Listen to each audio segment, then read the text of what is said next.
تو آپ بس ذہن میں یہ نقطہ ذہن میں رکھے گا، پیغام بھیجنے والا کون ہے، لانے والے کو نہیں دیکھنا۔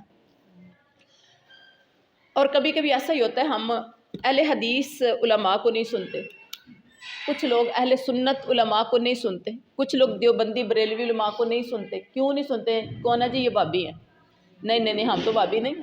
یہ سنی ہے، نہیں ہم تو سنی نہیں ہیں۔ یہ دیوبندی ہے، نہیں نہیں ہم تو دیوبندی نہیں ہیں۔ نہیں یہ ان کی بات نہیں سنی کیونکہ یہ بریلوی، ہم تو بریلوی نہیں ہیں۔ آپ دیکھیں کہ وہ رب کا قرآن سنانے لگے ہیں، نبی کا فرمان سنانے لگے ہیں۔ فرمان کو دیکھنا ہے، یہ سنانا کس کا ہے۔ ہاں پھر اس کے بعد آپ سنیں، سننے کے بعد پھر آپ غور کریں کہ کیا ہو گیا، پھر آپ سننے کے بعد غور کریں کہ سنانے والا کسے کہانیاں سناتا ہے، بابوں بزرگوں کی باتیں ہی سنا کے نکل جاتا ہے، یا اللہ اور اس کے رسول کی صحیح سچی باتیں مجھے بتاتا ہے، جو آپ کو، چاہے وہ وہابی ہو، چاہے وہ سنی ہو، چاہے وہ دیوبندی ہو، چاہے وہ بریلوی ہو، اللہ اور اس کے رسول کی سچی، کھری، اتھینٹک با دلیل۔ آج کل نا یہ میسج بھی آتے ہیں کہ اللہ تعالیٰ کا حکم ہے، یہ میسج 13 لوگوں کو پہنچا دو تو آپ کو گھنٹے کے اندر ہی خوشخبری، اللہ کے نبی کا یہ حکم ہے 20 لوگوں کو پہنچا دو تو یہ خوشخبری آپ کو آدھے گھنٹے کے اندر مل جائے گی۔ یہ بالکل بے معنی، اور اللہ اور اس کے رسول پر یہ بہتان ہے، الزام لگا رہے ہیں ایسی باتیں کر کے، بہتان باندھ رہے جو کہیں نہیں تو آپ وہ ان کے ذمے لگا رہے ہیں۔ تو یہ اس طرح کی لوگ اللہ اور اس کے رسول کی باتیں بھی کہہ کے نا آپ کو دھوکہ دیتے ہیں۔ جو بات ہے بات دلیل، مجھے دلیل چاہیے اس کی، جو آپ کے دل کو نہیں لگتی نا کہ یہ قرآن اور حدیث سے نہیں ہے، آپ کہیں کہ بھی مجھے دلیل دیجئے، چاہے بات کرنے والی میں ہوں، تو سنانے والا بندہ بندے کا پتر بن جائے گا، وہ کبھی بھی غلط بات نہیں کرے گا۔ سنانے والے کو پتہ ہوگا کہ سننے والے بڑے چکنے ہو گئے ہیں، سننے والے بڑے سمجھدار ہیں، وہ مجھ سے سوال کر سکتے ہیں، وہ مجھ سے کچھ کوشچن کر سکتے ہیں، وہ مجھے کھڑا کر سکتے ہیں کٹہرے کے اندر بھی، بتاؤ یہ کہاں سے آپ نے بات کی ہے۔ تو کبھی بھی ادھر ادھر کی قصے کہانیاں جھوٹی موٹی بنا کے ادھر ادھر کی کبھی بھی کوئی نہیں سنائے گا، بغیر دلیل کے وہ اللہ اور اس کے رسول کے ذمہ کوئی بات نہیں لگائے گا۔ آپ صلی اللہ علیہ وسلم نے فرمایا من کذب علیہ متعمدا فلیتبوأ مقعدہ من النار، جو شخص میرے ذمہ جھوٹ لگاتا ہے تو اس کو چاہیے کہ وہ اپنا ٹھکانہ جہنم میں بنا لے۔ اور لوگ، یہ آج کے مولوی بھی اس کو نہیں پڑھتے، پتہ ہے لیکن آج کے مولوی بھی اس کو نہیں سمجھتے کہ اتنا بڑا گناہ ہے۔ بس سنی سنائی باتوں پہ بچوں سے کہ شور نہیں کریں۔ جی تو اب اس کے لیے یہ ہے آج کا جو سبق ہمارا ہے، وَقُلْنَا، پہلے ہم عربی گرامر کی طرف، اسے تجوید کی طرف آئیں گے، پھر لفظی ترجمہ کی طرف۔ وَقُلْنَا يَا آدَمُ اسْكُنْ أَنْتَ، کون سا یہ قاعدہ ہو رہا ہے یہاں پر؟ اخفا کا، نون کو آپ چھپا رہے ہیں ناک میں، انت وزوجک نون مشدد کے اوپر غنہ آئے گا، ایک الف کے برابر، جنت وکلا منہا، یہاں بھی تو نون آ گیا نا، نون ساکن، تو یہاں ہم نے کیا کرنا، اظہار کرنا، کیونکہ حروف حلقی میں سے کیا آ گیا ہے، ہاں آ گیا ہے۔ منہا رغدن، را موٹا، غین بھی موٹا، رغدن، حیث سو تھا، آپ نے پڑھا تھا نرم حروف میں سے، حیث، آپ قرآن سامنے کیوں نہیں رکھ کے بیٹھتی؟ قرآن سامنے رکھا کرے، آپ کے پاس بھی نہیں ہے کیا؟ آپ حافظہ ہیں جو آپ نہیں پڑھنا چاہ رہی قرآن پاک؟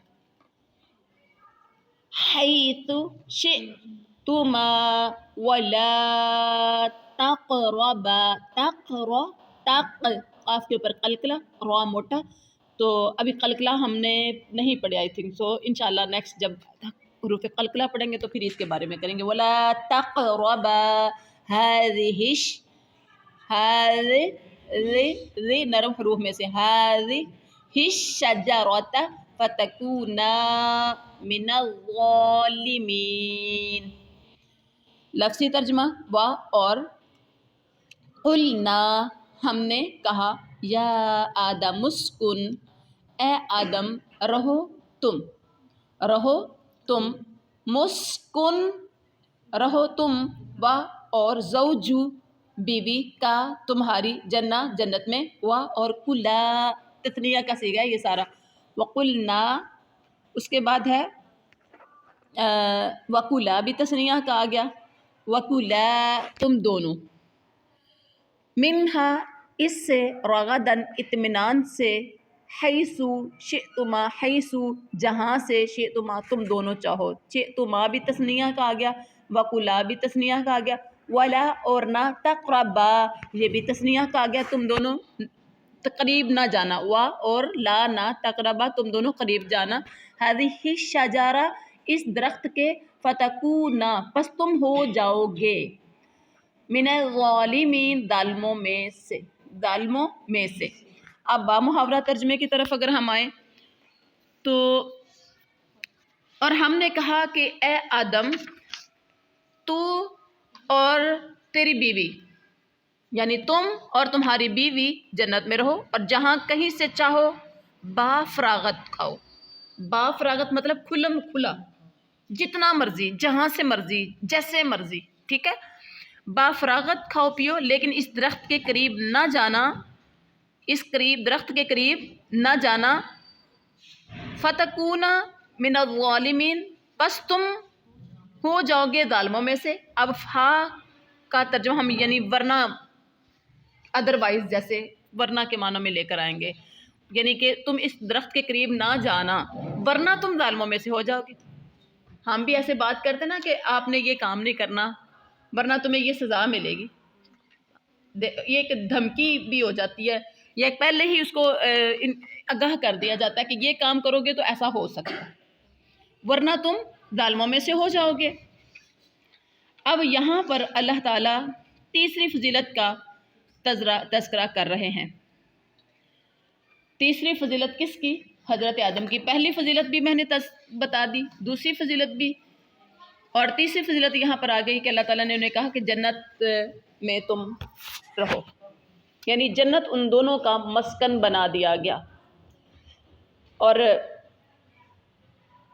جہاں سے کھاؤ کھلم کھلا کھاؤ، کوئی کسی قسم کی پوچھ گچھ نہیں ہوگی، کوئی نوک ٹوک نہیں ہوگی، صرف ایک ہی تمہیں بات کہی جا رہی کہ یہ درخت ہے، اس طرح سے درخت کے تم نے قریب نہیں جانا، اگر جاؤ گے تو پھر تم ظالموں میں سے ہو جاؤ گے، ٹھیک ہے۔ اب وہ درخت کون سا تھا؟ یہاں پر نا اکثر لوگ کہتے ہیں کہ گندم کا درخت تھا، سنا ہوگا آپ لوگوں نے، آپ نے بھی گندم کا ہی پڑھا تھا یا سنا تھا؟ گندم کا درخت۔ اب ایک بات مجھے بتا دے، شجرتن کہتے ہیں درخت کو، ٹھیک ہے، شجرہ کہتے ہیں درخت کو، تو گندم درختوں پہ لگتی ہے؟ پھر ہمارے مولویوں کی مت کہاں ماری گئی؟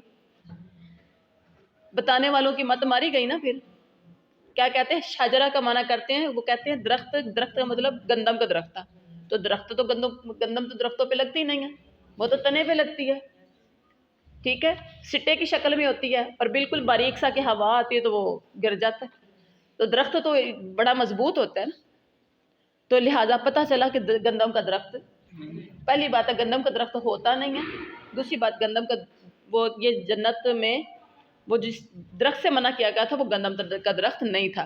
اب آپ کہیں گے کہ تو پھر وہ درخت تھا کون سا؟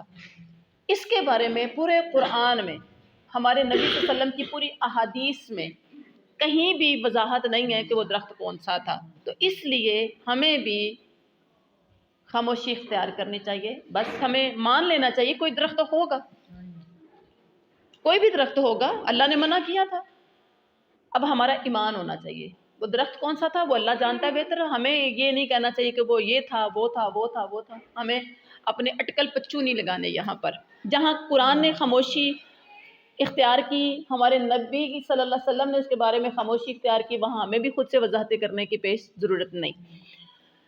اچھا جی، ورنہ تم ظالموں میں سے ہو جاؤ گے۔ اب کیا ہوا؟ فَأَزَلَّ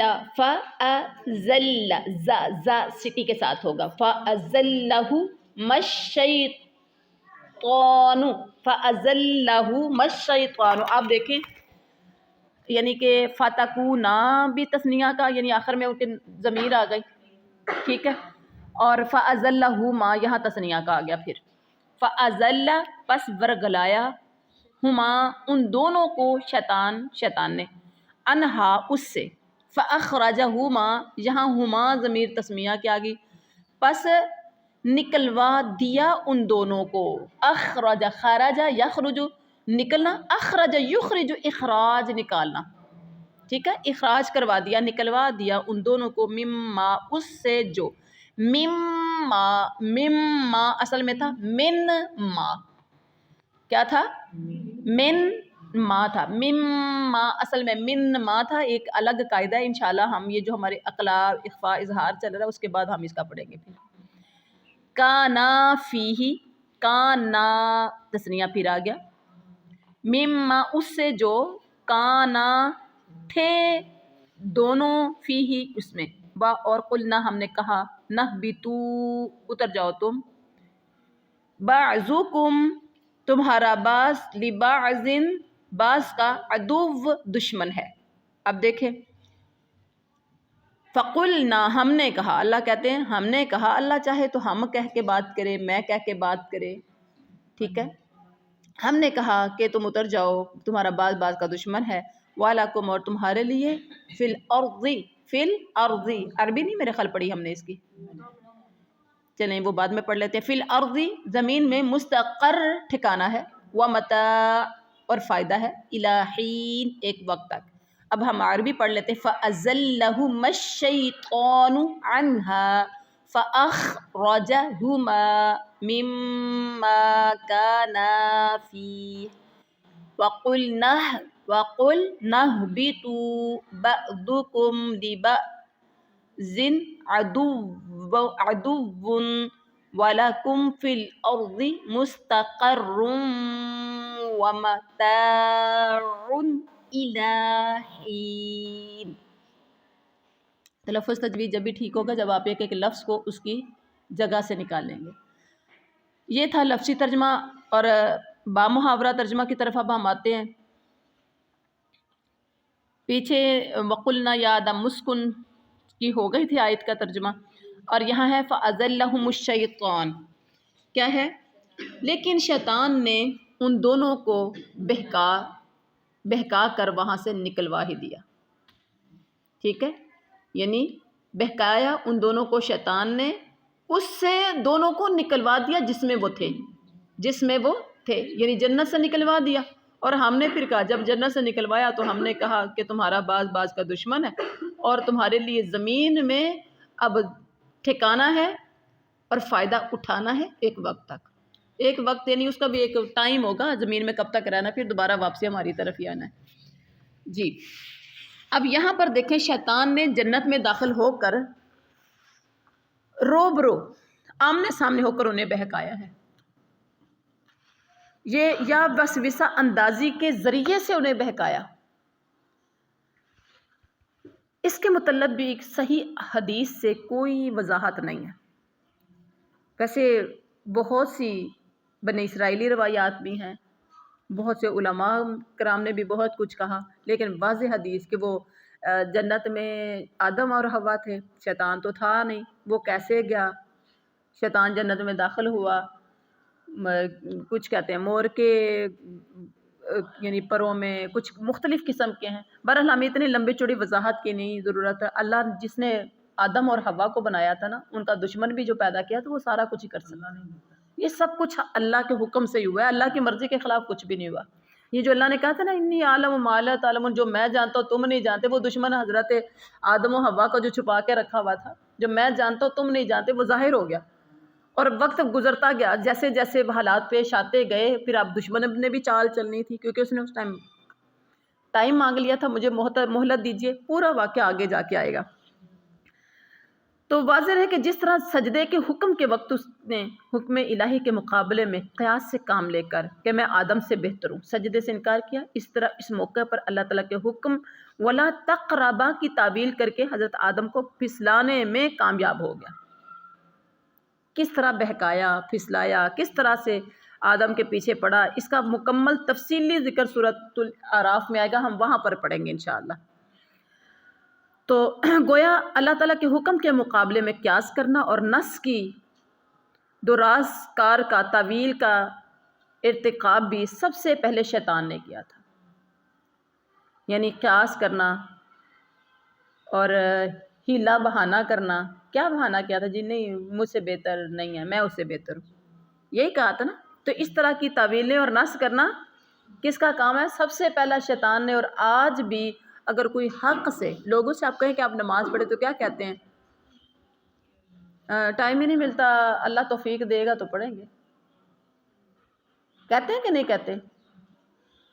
کوئی کسی سے دین کی بات کہو، اب آپ کلاس کے لیے کہہ دیں لوگوں کو کہ آپ ہماری فلاں جگہ پر کلاس ہو رہی ہے اور آپ آئیے گا. ہم جاتے ہیں، بڑا مزہ آتا ہے، ہمیں سننے کا موقع ملتا ہے. تو آگے سے کیا کہتے ہیں؟ نہیں ٹائم ہی نہیں ملتا، یا اللہ توفیق دے گا تو ہم ضرور آئیں گے. دل تو چاہتا ہے لیکن اللہ توفیق دے گا. اللہ نے باہ نہیں پھڑنے کے آ جاؤ تھے چلیے. ٹھیک ہے، یہ اللہ نے آپ نے کوشش کرنی ہے. نماز میں جو پڑھتے ہیں نا اہدنا الصراط المستقیم، اگر تو سچے دل سے پڑھتے ہو، اگر تو آپ سچے دل سے پڑھتے ہو کہ یا اللہ مجھے واقعی سیدھا راستہ چاہیے، مجھے سیدھا راستہ دکھا، تو آپ نے دل سے زبان سے بھی کہا اور دل نے اس کا اقرار بھی کیا. کیونکہ بہت سی چیزیں یہ تو ہم فرضی روز رٹائے الفاظ ہیں، ہم روز کہتے ہیں اہدنا الصراط المستقیم صراط الذین انعمت علیہم، چھتی بس فکر مکاؤ. نماز ہماری ہے فکر مکاؤ. ایسا ہی ہے نا، جیسے ہم نے بچوں کو کھانا دے کے کہتے ہیں نا فکر لاؤ ایک باری کھانا کھونا کھوا کے، تو یہ روٹی یہ نماز پڑھ کے بھی ہم نے فکر ہی مکانا ہے. تو پھر اسی لیے تو ہمیں ہدایت بھی نہیں آتی، اسی لیے ہمیں سیدھا راستہ بھی نہیں ملتا. جب آپ راستے میں پڑ گئے. اچھا کڑھائی کا سلائی کا کوئی ڈیزائن لینا ہو، فکر مکاؤ کہتے ہیں؟ ایمانداری سے بتائیے، آپ کو کوئی فراک کا، کسی قمیض کا، کسی شلوار کے پانچوں کا اپنے ڈیزائن لینا ہے تو کہتے ہیں کہ اچھا یہ میں نے سیکھنا ہے فکر مکاؤ. نہیں، ایک ایک چیز پہ ایک ایک باریک بینی کے ساتھ آپ دیکھتے ہو کہ کون سی چیز کہاں، ٹانکا کہاں لگا ہے، کہاں موٹا کہاں پتلا، کہاں سے نیچے کہاں سے اوپر. اچھا اس نے بننا کیسے، کتنے ڈیپلی آپ چیز کو دیکھتے ہو. نماز کو بھی ایسے ڈیپلی دیکھتے ہو. قرآن جب پڑھتے ہو تو ڈیپلی پڑھتے ہو، نہیں کرتے؟ تو پھر آپ خود اندازہ لگا لیں ہدایت کیسے ملنی ہے. ہدایت بھی اتنی سستی سی چیز نہیں ہے کہ آپ کے گلاس میں گھول کے کوئی آپ کو پلا دو لے لو ہدایت. نہیں، ہدایت ایسے نہیں ملنی. ہدایت مانگنے سے ملنی ہے، ہدایت ماتھا رگڑنے سے ملنی ہے، ہدایت اللہ کے سامنے گڑ گڑانے سے ملنی ہے، اللہ کی منتیں کرنے سے ملنی ہے. ہدایت اللہ کے سامنے ہاتھ اٹھانے سے ملنی ہے، کوشش کرنے سے ملنی ہے، اپنا راستہ بدلنے سے ملنی ہے، اپنے طریقہ کار بدلنے سے ملنی ہے. ہدایت ایسے نہیں آ جانی. اور ہر بندے کو ہدایت نہیں آتی، ہر بندے کو ہدایت نہیں آتی. امیاں تو بہت دعا کرتی ہیں اللہ میرے بچوں کو ہدایت دے دے. ابو تو بڑی دعائیں کرتے ہیں اللہ میرے بچوں کو ہدایت دے دے. بیویاں تو بہت دعا کرتی ہیں اللہ میرے شوہر کو ہدایت دے دے. کئی شوہر بھی ایسے ہیں جو ہدایت مانگتے بیویوں کے لیے، اللہ ہماری بیویوں کو ہدایت دے دے. کیوں نہیں آتی؟ امی کی دعا میں اثر کیوں نہیں رہا؟ ابو بھائی شوہر سب کی دعا میں اثر کیوں نہیں رہا؟ بہنیں اپنے بھائیوں کے لیے کتنی دعائیں مانگتی ہیں، اثر کیوں نہیں رہے؟ اس کی وجہ ہے جو جس نے مانگنی ہے ہدایت وہ خود نہیں مانگتا. جس کو ہدایت چاہیے وہ خود بھی تو مانگے نا. جب اس نے مانگنا شروع کر دی اللہ نے ہدایت دے دینی. خود بھی مانگے، خود مانگے. ہدایت ایسی چیز نہیں ہے. رزق ایک دوسرے کو دینے سے مل جاتا ہے، مال ایک دوسرے کو دینے سے آپ بانٹ سکتے ہیں، ہدایت نہیں آپ بانٹ سکتے. ہدایت آپ بانٹ نہیں سکتے، نہ آپ کسی کو گفٹ میں دے سکتے ہیں. سوٹ بوٹ مال سب کچھ آپ گفٹ میں دے سکتے ہیں، کسی کو زیادہ دے دے کم دے دے. ہدایت نہیں آپ گفٹ میں کر سکتے. جتنی بھی کیوں پیاری آپ کی پرسنالٹی ہو، جتنی بھی کسی سے آپ سے محبت ہو، جتنا آپ کے کوئی کلوز ہو، آپ اس کو کچھ نہیں دے سکتے سوائے اس کے کہ جس کو اللہ دے. اللہ اکبر. اب کیا ہے، شیطان کی بات ہو رہی تھی تو ہم سب کو چاہیے کہ نس طویل کرنا، قیاس لگانا، اٹکل پچو لگانا یہ ہمارا کام نہیں ہونا چاہیے. اور یہ سب سے پہلا اللہ کے حکم کے مقابلے میں قیاس سے کام لیا کس نے؟ شیطان نے. تو جی، اور اللہ تعالیٰ نے کہا کہ اب تم یہاں سے نکل جاؤ. کہاں چلے جاؤ؟ زمین میں، اور وہاں تمہارا ٹھہرنا اور فائدہ بھی وہاں پر ہی ہوگا. وہاں ٹھہرو گے وہاں فائدہ اٹھاؤ گے. ہم دنیا میں آئے ہیں، ہم فائدہ اٹھاتے ہیں کہ نہیں اٹھاتے؟ ٹھہرے ہوئے بھی ہیں، ہم نے سٹے بھی کیا ہوا ہے اور پھر ہم اس سے فائدے بھی اٹھا رہے ہیں. جی فتلقى آدم من ربه كلمات فتاب عليه إنه هو التواب الرحيم.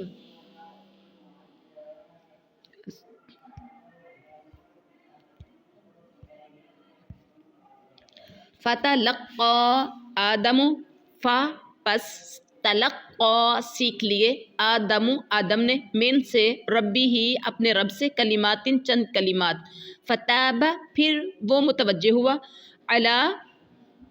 علیہ اس پر انہو بے شک وہ ہوا وہی تواب توبہ قبول کرنے والا الرحیم بڑا مہربان ہے. یہاں دیکھیے کہ انہو ہوا. اب یہاں آتے ہیں تو پھر بات کرتے فتلقى پس پھر سیکھ لیے فتلقى پھر سیکھ لیے. یہاں تلقى کی جو تا ہے نا اس میں کیا ہے تلقى سیکھ لیے کام کو اہتمام سے کرنے کا اس کے اندر مفہوم ہے. مطلب ایسے ہی نہیں ہے کہ آپ کو سکھا دیے گئے ہیں آپ نے سیکھ لیے جیسے آپ باقاعدہ اہتمام کر کے آپ بیٹھتے ہو نا سیکھنے کے لیے خود سیکھے ہیں یعنی الہام نہیں کر دیا گیا کہ الہام کا ہاتھ کیا تو یاد ہو گیا. یہاں باقاعدہ سیکھنے کا اہتمام یعنی کام کو اہتمام سے کرنے کا اس کے اندر مفہوم ہے. فتلقى پھر سیکھ لیا آدم نے من ربی ہی اپنے رب سے کلمات چند کلمات سیکھے ہیں باقاعدہ. فتابا پھر وہ متوجہ ہوا علیہ اس پر انہو بے شک وہ وہی توبہ قبول کرنے والا بڑا مہربان ہے. اب یہاں دیکھیں انہو ہوا انہو ہوا ہو کا مطلب ہے وہ ٹھیک ہے ہو کا مطلب کیا ہے وہ ہوا اس کا بھی مطلب وہ ہے بے شک وہ توبہ قبول کرنے والا مہربان ہے. اب دونوں کا ترجمہ کریں گے بے شک وہ ہی ٹھیک ہے ہو اور ہوا دونوں کا مطلب یہاں کیا کر دیں گے وہ ہی یعنی اللہ کے علاوہ کوئی اور ہے ہی نہیں. شک ختم ہو گیا. بے شک وہ جب ضمیر بھی سامنے آ گئی ہو بھی ساتھ اور ہوا کی ضمیر بھی ساتھ لگ گئی ٹھیک ہے تو پھر کیا ہوا دونوں کا مطلب ایک خاص سا ہو گیا کہ بے شک وہ ہی توبہ قبول کرنے والا مہربان ہے. اللہ اکبر. اور اس کے بعد اب ہم اگلی آیت کا ترجمہ کر ہی لیتے ہیں ٹائم کافی ہو گیا. قل نہبطوا منہا جمیعا فَإِمَّا يَأْتِيَنَّكُم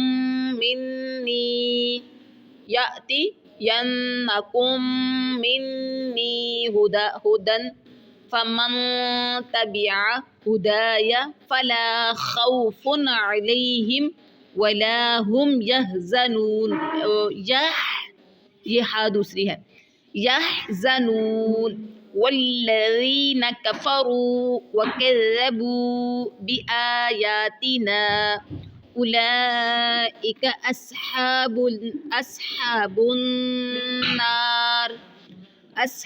النار هم فیہا خالدون. اب لفظی ترجمہ کر لیتے ہیں. قلنا ہم نے کہا اہبتو تم سب اتر جاؤ منہا اس سے کس سے جنت سے جمیعاً سب کے سب فَإِمَّا پس جب یاتینکم آئے تمہارے پاس منی میری طرف سے ہدن ہدایت فمن تو جس نے تبعا پیروی کی ہدایا میری ہدایت کی فلا پس نہ خوف علیہم خوف ہوگا علیہم ان پر ولا اور نہ ہم یحزنون وہ سب غمگین ہوں گے. اب یہاں دیکھیں ہم کا مطلب وہ ہوتا ہے اور یا کا بھی مطلب وہ ہوتا ہے ٹھیک ہے ہم کا مطلب بھی وہ اور یا کا یعنی ہم اور یا دونوں کا ترجمہ وہ ہے ٹھیک ہے لیکن ہم یہاں تاکید کے لیے لایا گیا ہے دو کا معنی وہ آ گیا نا اور وہ غمگین نہیں ہوں گے. والذین اور جنہوں نے کفر کیا وکذبوا اور جھٹلایا بآیاتنا ہماری آیات کو اولئک وہی لوگ اصحاب النار دوزخ والے ہیں ہم وہ فیہا اس میں خالدون ہمیشہ رہنے والے ہیں. اب با محاورہ ترجمہ کی طرف آئیے. وقل نبی کوائٹ قل نہبطوا، ہم نے کہا تم سب یہاں سے چلے جاؤ، ہم نے کہا اتر جاؤ اس سے، مطلب یہاں سے سب کے سب چلے جاؤ، جب کبھی تمہارے پاس میری ہدایت پہنچے تو اس کی تابع داری کرنے والوں پر، یعنی فمن تبع ہدایا، تو جس نے پیروی کی میری ہدایت کی، یعنی جو ہدایت میری طرف سے آئے گی، جس نے میری ہدایت کی پیروی کی، اس پر کسی قسم کا خوف اور غم نہیں ہوگا۔ اور جنہوں نے کفر کیا، مطلب وہ جب میری ہدایت آئی تو ہدایت کا جنہوں نے انکار کیا، ہدایت کو جنہوں نے نہ مانا اور جھٹلایا میری آیات کو، تو یہی لوگ آگ والے ہیں، وہ اس میں ہمیشہ رہیں گے۔ واضح فیصلہ اللہ نے کر دیا یہاں پر، جس نے مان لیا نہ خوف نہ غم آخرت میں اس کے لیے، جس نے نہ مانا، انکار کر دیا، جھٹلایا، تو وہ آگ والا۔ فیصلہ تو دو ٹوک ہے، یہاں تو لمبی چوڑی تشریحیں کرنے کی ضرورت ہی نہیں ہوگی، اگرچہ مگرچہ چونکے چنانچہ کرنے کی ضرورت نہیں ہوگی، اللہ کی ہدایت کی جس نے پیروی کی۔ اب یہاں آپ دیکھیے کہ جب شیطان نے نکلوا دیا، کیونکہ یہاں آدم اور شیطان کا تذکرہ ہو رہا ہے، پتہ چلا کہ شیطان ہمارا اگر باب آدم کا دشمن تھا تو ہمارا بھی دشمن، کیونکہ ہمارے باپ کا دشمن تھا نا، ہمارا بھی دشمن ہے۔ اور آپ دنیا کے بھی ایک اصولوں میں سے ہے کہ جو ہمارے باپ کا دشمن ہوگا وہ بچوں کا بھی دشمن ہوتا ہے، تو ہمارے باپ آدم کا شیطان دشمن، تو لہٰذا ہمارا بھی دشمن، اور یہ بنی آدم آپس میں ایک دوسرے کے دشمن ہے، مطلب تو یہ ہوا نا۔ اور یہ دشمنی ایسی ہے کہ قیامت تک جاری رہنی ہے، یہ ختم نہیں ہونی، دنیا کی لڑائیاں ختم ہو جاتی، دشمنیاں ختم ہو جاتی، معافیاں تلافیاں ہو جاتی ہیں، آدم کی یعنی بنی آدم کی اور شیطان کی دشمنی ختم ہونے والی نہیں ہے۔ یا اس کے بعد اللہ تعالیٰ کہتے ہیں فَتَلَقَّى آدَمُ مِن رَبِّهِ، حضرت آدم جب پشیمانی میں ڈوبے، دنیا میں تشریف لائے، تو پھر توبہ استغفار میں مصروف ہو گئے۔ اس موقع پر اللہ تعالیٰ نے رہنمائی فرمائی اور کچھ معافی کے کلمات خود سکھا دیے۔ فَتَلَقَّى، باقاعدہ اہتمام کے ساتھ جو سیکھے جانے والا کام ہے نا، سکھلا دیے ان کو اللہ تعالیٰ نے معافی کے کلمات، اور پھر اللہ کہتے ہیں کہ ہم نے ان کی توبہ بھی قبول کر لی۔ اور وہ کلمات کون سے تھے؟ سورہ اعراف میں اللہ تعالیٰ نے تذکرہ کیا کہ وہ الفاظ کون سے تھے۔ ربنا آتنا، ربنا ظلمنا انفسنا وان لم تغفر لنا وترحمنا لنکونن من الخاسرین، یہ الفاظ یہ آتی ہیں آپ سب کو؟ نہیں آتی تو یاد کرنی ہے سب نے، ٹھیک ہے؟ تو اب یہاں پر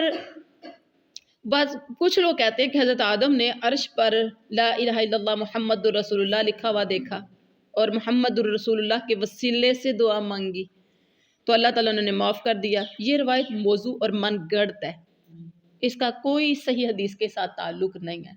آپ ایک بات ذہن میں رکھیں، ہماری ترجمے کے ساتھ جو تشریح ہوگی نا انشاءاللہ اتھینٹک ہوگی اور باقاعدہ باحوالہ ہوگی، اور کوشش ہوگی کہ خود سے ادھر ادھر کی نہ ہماری جائے، اس میں کوئی غلط حدیث کا حوالہ نہ دیا جائے، اور اللہ توفیق دے صحیح معنوں میں سننے کی اور سمجھنے کی۔